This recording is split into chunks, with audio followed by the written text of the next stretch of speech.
Caller అయితే రెడీగా ఉన్నారు. బాబు గారు హైదరాబాద్ నుంచి. బాబు గారు నమస్కారం అండి. బాబు గారు నమస్కారం. మేబీ కట్ అయినట్టుంది, మీరు మళ్ళీ కూడా ప్రయత్నించవచ్చు.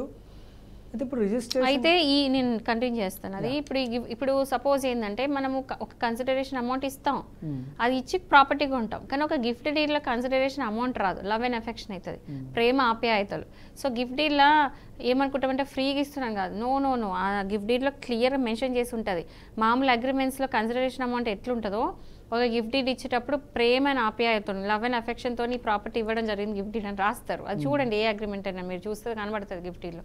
సో ఆ ప్రేమ ఆప్యాయత కనుక లేదు, ఫ్యూచర్లో వాళ్ళు చూపిస్తలేరు, పిల్లలకి తీరా ప్రాపర్టీ ఇచ్చిన తర్వాత అసలు ఆ ప్రేమ ఆప్యాయత లేవు, మంచిగా ఈ ప్రాపర్టీ తీసుకొని బయటికి పేరెంట్స్ని వెళ్ళగొడితే ఆ పేరెంట్స్ ఆ అగ్రిమెంట్ని రివోక్ చేసుకోవచ్చు. ఏదైతే గిఫ్ట్ డీడ్ చేసి ఇచ్చారో ఆ గిఫ్ట్ డీడ్ని రివోక్ చేసుకోవచ్చు, అంటే క్యాన్సిల్ చేసేసుకోవచ్చు. పాత రోజుల్లో ఇలాంటిది లేదు, ఇప్పుడు ఏంటంటే సీనియర్ సిటిజన్ యాక్ట్ కింద కొన్ని అమెండ్మెంట్స్ అయ్యి చేంజెస్ వచ్చేసి ఇది బెటర్, ఎందుకంటే ఇట్లాంటి జరుగుతున్నాయి కాబట్టి. సో అది క్యాన్సిల్ చేసుకోవచ్చు. ఎవరైతే లవ్ అండ్ అఫెక్షన్ తో పిల్లలకి మీరు గిఫ్ట్ డీడ్ ఇచ్చిన తర్వాత మీ పిల్లలు మిమ్మల్ని సరిగ్గా చూడట్లేదు, మీ ఇంట్లో నుంచి మిమ్మల్ని ఎలగొట్టారు, అవన్నీ జరిగినప్పుడు మిమ్మల్ని చూసుకోవట్లేదు, కనీసం మెయింటైన్ చేయట్లేదు, ఫుడ్ పెట్టలేరు, చూసుకోవట్లేదు, ఏం చేయట్లేదు అన్నప్పుడు వెళ్ళి మీరు ఆ ప్రాపర్టీని మీరు సీనియర్ సిటిజన్ యాక్ట్ కింద మెయింటెనెన్స్ ట్రిబ్యునల్ మీరు వెళ్ళి కేసు వేసుకొని అది క్యాన్సిల్ చేయించుకోవచ్చు, ఆ గిఫ్ట్ డీడ్ క్యాన్సిల్ చేయించవచ్చు. అట్లాంటి అమెండ్మెంట్స్ అయినా చాలా సుప్రీంకోర్టు జడ్జిమెంట్స్ ఉన్నాయి దీనికి రిలేటెడ్గా.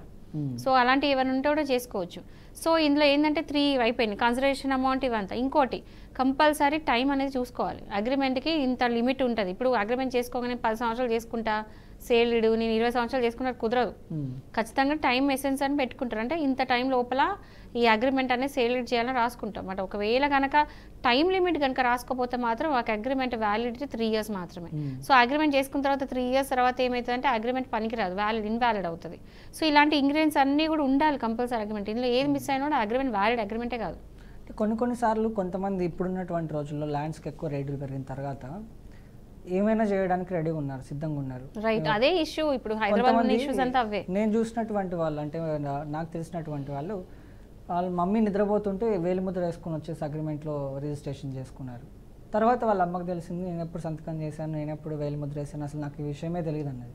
ఇలాంటి సందర్భాల్లో ఏం చేసుకోవచ్చు అంటారు? చూడండి, వేలిముద్ర ఇవన్నీ వేయడం అంటే అది వీల్ నెంబర్ రాపించుకోవడం అలా చేసి ఉంటారు.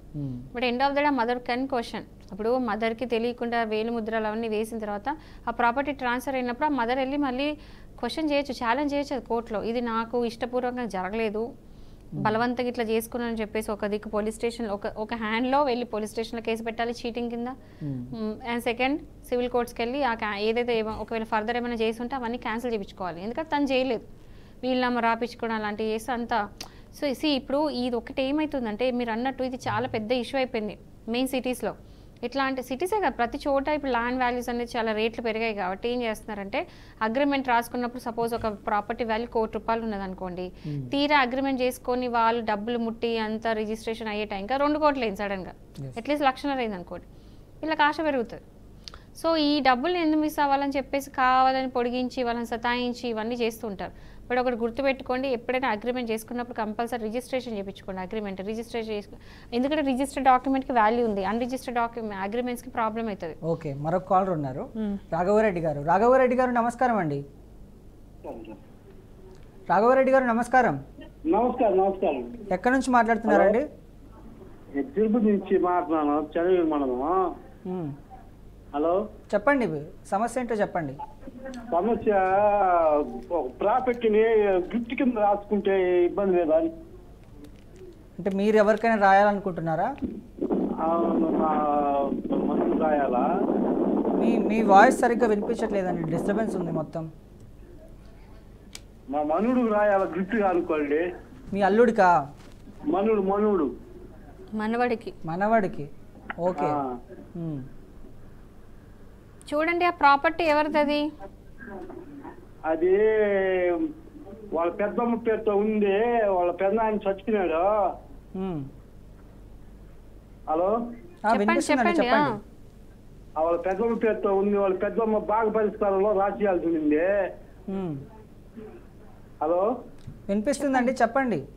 ఆ బాగా పరిష్కారం రాసియాల్సి ఉంది, రాసి లేదు చాలా రోజులుగా. పెద్దమ్మ అంటే ఏంటి? వాళ్ళ నాన్నగారికి రెండో భార్య? మల్ల భార్య. బాగా పరిష్కారం ఇవ్వట్లేదు. ఆవిడకి పిల్లలు ఉన్నారా? ఉన్నారు 2 కూతుర్లు. ఇప్పుడు మీరు టీవీ చూస్తున్నట్టున్నారు, టీవీ సౌండ్ మ్యూట్లో పెట్టుకోండి, లేకపోతే టీవీకి దూరంగా వచ్చి మాట్లాడండి. దూరంగా ఉన్నాను. టీవీకి దూరంగా వచ్చి మాట్లాడండి. దూరంగానే ఉన్నాను. చెప్పండి. వాళ్ళ పెద్దమ్మ అంటే అన్నదమ్ములు 2, వాళ్ళ ఆయన ఆస్తి చనిపోయాడు ఆయన. అది వాళ్ళ అన్న పేరు రాసి పెట్టినాడు ఆయన. అన్నదమ్ములు 2 అన్న పేరు రాసి పెట్టినాడు ఆయన, చనిపోయినాడు ఆయన కూడా. వాళ్ళ పెద్దమ్మ పేరుతో మార్చుకోవాలి ఉన్నది. ఓకే. అందువల్ల అది ఇప్పుడు బాగా పరిష్కారం గిఫ్ట్ కింద రాసుకోవచ్చు అంటే రిజిస్టర్ ఆఫీసులో గిఫ్ట్ కింద రాసుకుంటే రేపు ఏదైనా ఇబ్బంది ఉంటుందా ఉండదా అనేది. ఇప్పుడు ఫస్ట్ ఆ ప్రాపర్టీ ఇప్పుడు వాళ్ళ పెద్దమ్మ పేరు మీద ఉంది కదా, ఆస్తి ఏదైతే ఉందో వాళ్ళ పెద్దమ్మ పేరు మీద ఉన్నప్పుడు వాళ్ళ పెద్దమ్మనే గిఫ్ట్ డీడ్ చేయడానికి ఉంటుంది, ఎవరికి చేయడానికి ఉండదు. ఎవరైతే ఓనర్ ఉంటారో యజమాని ఎవరో ఆ యజమానే చేయగలుగుతారు. ఇప్పుడు చూడండి, ప్రాపర్టీ ఎవరైతే మీరు ఏదైతే ఆస్తి మాట్లాడుతున్నారో వాళ్ళ పెద్దమ్మ పేరు మీద ఉన్నదని మీరే చెప్తున్నారు కదండి. ఒకవేళ వాళ్ళ పెద్దమ్మ పేరు మీద ఉంటే వాళ్ళ పెద్దమ్మ ఓనరు. అవును. ఆ ఓనర్కే హక్కు ఉంటుంది గిఫ్ట్ డీడ్ చేయడానికి. వాళ్ళ పెద్దమ్మ రాయిస్తుంది, వాళ్ళ పిల్లకాయలు కూడా సంతకాలు పెడతారు. వాళ్ళ పెద్దమ్మ రెడీగా ఉందా చేయడానికి? రెడీగా ఉంది, చేయొచ్చు, గిఫ్ట్ డీడ్ చేయొచ్చు. గిఫ్ట్ కింద మనం రివర్స్ తిరిగడానికి ఉండదానికి గిఫ్ట్ డీడ్ చేయొచ్చు అండి. సరే, ఒకవేళ ఆమె పేరు మీద కనుక ఆస్తుంటే ఆమె చేయొచ్చు. ఓకే. అంటిల్ అన్లెస్ అది యాన్సెస్టర్ ప్రాపర్టీ కాబట్టి. ఇప్పుడు ఇందాక మీరు అన్నట్టు రిజిస్ట్రేషన్ చేయని నాకు అగ్రిమెంట్ ఉంది, ఇది కూడా కోర్టులో ప్రూఫ్ కింద ఉపయోగించుకోవచ్చు అంటారా? ఏది అగ్రిమెంట్? ఇప్పుడు ఒక రిజిస్ట్రేషన్ చేయని ఒక అగ్రిమెంట్ ఉంది, దాన్ని కూడా ఇప్పుడు కోర్టులో ప్రూఫ్ కింద ఉపయోగించవచ్చు. యాక్చువల్లీ ఏంటంటే అన్రిజిస్టర్డ్ అగ్రిమెంట్స్ చాలా మటుకు కోర్టుకి అడ్మిసిబుల్ కాదు, కోర్టులో తీసుకోదు, యాక్సెప్ట్ చేయదు. అది కంక్లూజివ్ ప్రూఫ్ కాదు, అంటే ఫైనల్ డాక్యుమెంట్ కదా, ఆ డాక్యుమెంట్ బేస్ చేసుకొని చేయడానికి compulsory agreement of sales compulsory కూడా రిజిస్టర్డ్ ఉండాలి. రిజిస్టర్డ్ ఉంటేనే దాని వ్యాలిడిటీ ఉంటుంది. సో ఎవరైనా సరే అగ్రిమెంట్ ఆఫ్ సేల్స్ అయితే చేసుకుంటే మాత్రం మీరు ఖచ్చితంగా రిజిస్ట్రేషన్ చేయించుకోండి. బట్ ఏంటంటే కోర్టులో అది ఏంటంటే కొన్నిటికి యూజ్ అవుతుంది, కొన్నిటికి ఎవిడెన్స్లా యూజ్ అవుతుంది. అంటే టైం బారో లేకపోతే అమౌంట్ ఇచ్చినట్టు, రిసీట్ ఇచ్చినట్టు, ఇంత అమౌంట్ ముట్టినట్టు, అట్లా కొన్నిటికి యూజ్ అవుతుంది. కొన్ని కేసెస్లలో కొన్ని ఎవిడెన్స్లకు మాత్రం పనికొస్తుంది, కానీ కంప్లీట్గా పనికిరాదు. అది కేసు మీద డిపెండ్ అయి ఉంటుంది. ఆ అగ్రిమెంట్లో అంటే పేర్లు ఏంటి, ఏ టైంకి ఇచ్చుకున్నారు, మాట్లాడుకున్నారు, అంతవరకే. బట్ అది agreement of sale without registration అది వ్యాలిడ్ డాక్యుమెంట్ కాదు. ఇప్పుడు ప్రాపర్టీ డీలింగ్స్లో మనం వింటూ ఉంటాం అగ్రిమెంట్ ఆఫ్ సేల్ అని చెప్పేసి, ఇంకొకటి సేల్ డీడ్ అని చెప్పేసి. ఈ రెండింటి మధ్య తేడా ఏంటి మేడం? అగ్రిమెంట్ ఆఫ్ సేల్కి సేల్ డీడ్ చాలా డిఫరెన్సెస్ ఉన్నాయి. సేల్ డీడ్ అంటే ఇప్పుడు అసలు అగ్రిమెంట్ ఆఫ్ సేల్ అంటే ఏంటో అర్థమైతే సేల్ డీడ్ ఏమో అర్థమవుతుంది. యూజువల్గా అగ్రిమెంట్ ఆఫ్ సేల్ ఏంటంటే ఇప్పుడు ప్రాపర్టీ ఏదైనా మీరు చూశారు, సపోజ్ మీకు ప్రాపర్టీ కొనాలని మీరు డిసైడ్ అయినారు. మీరు ఫస్ట్ ఏం చేస్తారు, ఒక బ్రోకర్ని ఎవరిని పట్టుకొని ఒక ప్రాపర్టీ చూస్తారు, చూసి సెలెక్ట్ చేసుకుంటారు. వాళ్ళు ఇచ్చే డాక్యుమెంట్స్ అంతా చూసుకొని ఓకే ఇది కరెక్టే ఉంది, ఏ లిటిగేషన్ లేదు, ప్రాపర్టీ చాలా బాగుందని మీకు అర్థమైనాడు, మీరు ఏం చేస్తారు, కొనాలి అనుకుంటారు. కొనాలనుకున్నప్పుడు వెంటనే వెళ్ళి రిజిస్ట్రేషన్ చేయించుకోరు, ఫస్ట్ అగ్రిమెంట్ ఆఫ్ సేల్ చేస్తారు. అంటే ఫస్ట్ స్టెప్ అది ఒక ప్రాపర్టీ కొనడానికి.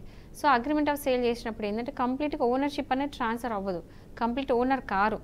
మీరు అందులో అన్నీ రాసుకుంటారు, టర్మ్స్ అండ్ కండిషన్స్ రాసుకుంటారు. నేను ఇంత అమౌంట్కి కొనడానికి రెడీ ఉన్నా, ఇంత అమౌంట్కి ఈ టైంకి నేను ఇస్తా, ఇన్స్టాల్మెంట్స్లు ఇస్తా, ఫస్ట్ ఇంత, సెకండ్ ఇంత, థర్డ్ ఇంత, రిజిస్ట్రేషన్ అయినాడు ఇంత, అవి కాకుండా ఏ టైంకి ఇస్తా, ఎన్ని రోజుల్లో ఇస్తా, అవన్నీ కూడా టర్మ్స్ అండ్ కండిషన్స్ అన్నీ కూడా రాసుకుంటాం. సో బేసిక్గా ఏదైనా ప్రాపర్టీ కొనాలనుకున్నప్పుడు చేసుకునేది agreement of sale. So agreement of sale చేసుకున్న తర్వాత ఏంటంటే నేను చెప్పేది అది రిజిస్ట్రేషన్ చేయించుకోండి. సో అది అయ్యాక ఎప్పుడైతే ఈ అగ్రిమెంట్ ఆఫ్ సేల్ అయినప్పుడు పొజిషన్ ఇవ్వరు, ఓనర్షిప్ ఇవ్వరు, అంటే రిజిస్ట్రేషన్ జరగదు, ఈవెన్ ఉండే ప్రాపర్టీ పొజిషన్ కూడా వాళ్ళకి ఎవరైతే కొనాలనుకుంటే వాళ్ళకి ఇవ్వరు. సో ఇది అగ్రిమెంట్ ఆఫ్ సేల్ మటుకి. అగ్రిమెంట్ ఆఫ్ సేల్ తీసుకెళ్ళి తర్వాత రిజిస్ట్రేషన్ చేయించుకుంటారు, ఫర్దర్ స్టెప్ అది. ఏ టైంకి అయితే అనుకున్నారో ఆ టైంకి డబ్బులు ముట్టినప్పుడు సేల్ వెళ్ళి చేయించుకుంటారు. అదేంటి, రిజిస్ట్రేషన్ ఆఫీస్కి వెళ్ళి ఇద్దరు కూడా బయోమెట్రిక్ ఇచ్చేసామని ఇచ్చేసి ప్రాపర్టీ ట్రాన్స్ఫర్ చేసుకొని స్టాంప్ డ్యూటీ కట్టి అవన్నీ చేస్తారు. చేసినప్పుడు ఏమవుతుందంటే ఇమీడియట్గా రిజిస్ట్రేషన్ అయిన వెంటనే సేల్ డీడ్, దాన్ని సేల్ డీడ్ అంటారు. సేల్ డీడ్ అయిన వెంటనే ఈ ఓనర్షిప్ ఈ పర్సన్ నుంచి ఆ పర్సన్ పోతుంది, అంటే అమ్మిన వాళ్ళకి పోద్ది, అమ్మిన వాళ్ళ నుంచి కొన్న వాళ్ళకి పోతుంది, ఓనర్షిప్ అనేది ట్రాన్స్ఫర్ అవుతుంది. సో అది జరిగిన తర్వాత ఏమవుతుందంటే తర్వాత వెంటనే 4-5 రోజుల ఒక టైం పెట్టుకొని పొజిషన్ కూడా ఇస్తారు, అంటే కీస్ కూడా ఇచ్చేస్తారు. ఎగ్జాంపుల్ ఒకవేళ ఉండే ఇల్లు అయితే, ల్యాండ్ అయితే ల్యాండ్, ఏదైతే పొజిషన్ ఇచ్చేసి ఈ రోజు నుంచి మీదని చెప్తారు. సో అగ్రిమెంట్ ఆఫ్ సేల్ ఏంటంటే సగం రైట్స్ మాత్రమే వస్తాయి. మొత్తం మీరు వెళ్ళే దారిలో అగ్రిమెంట్ ఆఫ్ సేల్ అనే స్టార్టింగ్ స్టేజ్, అది మీరు సగం దూరం పోయినట్టు. అంటే ఒక పెళ్లి ఎంగేజ్మెంట్ లాగా, ఎంగేజ్మెంట్ అయిన తర్వాత పెళ్ళి అయినట్టు సేమ్ అట్లనే. సో అగ్రిమెంట్ అయిపోయిన తర్వాత last stage sale deed. So ఇది బేసిక్ డిఫరెన్స్. సేల్ డీడ్ అంటే మాత్రం కంప్లీట్గా ఓనర్షిప్ మీకు వచ్చేసినట్టే, కంప్లీట్గా మీరు ఆ ప్రాపర్టీకి ఓనర్ అయినట్టే. అండ్ ఈ సందర్భం ఇంకోటి చెప్తా, ఎవ్వరు కూడా డబ్బులు ముట్టంది సేల్ డీడ్లో రిజిస్ట్రేషన్ చేయించకండి. రీసెంట్ కూడా కాల్స్ వచ్చాయి, క్లయింట్స్ చాలామంది చేస్తున్నారు. ఏంటంటే మేము డబ్బులు ముట్టక ముందుగా నేను రిజిస్ట్రేషన్ చేసి ఇచ్చా, ఇప్పుడు డబ్బుల కోసం తిప్పుకుంటున్నారని. అండ్ కొంతమంది ఏం చేస్తారంటే మేము రిజిస్ట్రేషన్ అంతా అయిపోయింది, నాకు ప్రాపర్టీ ఇస్తనే లేరు, పొజిషన్ ఇస్తలేరు, డబ్బులు కట్టినాం అన్నీ కట్టినాం, కనీసం ఇల్లు కీస్ కూడా ఇస్తలేరు అని కొంతమంది. సో ఇలాంటివన్నీ జరుగుతుంటాయి. సో బేసికల్లీ మీరు ఏం చేసుకోవాలంటే ఏ రోజైతే రిజిస్ట్రేషన్ అవుతుందో అదే రోజు ఆ ప్రాపర్టీ డబ్బులన్నీ ముట్టి ఉండాలి, ఈవెన్ పొజిషన్ కూడా తీసుకొని ఉండాలి. ఈ రెండు కూడా చూసుకోండి, కొనేవాళ్ళు కానీ అమ్మేవాళ్ళు కానీ.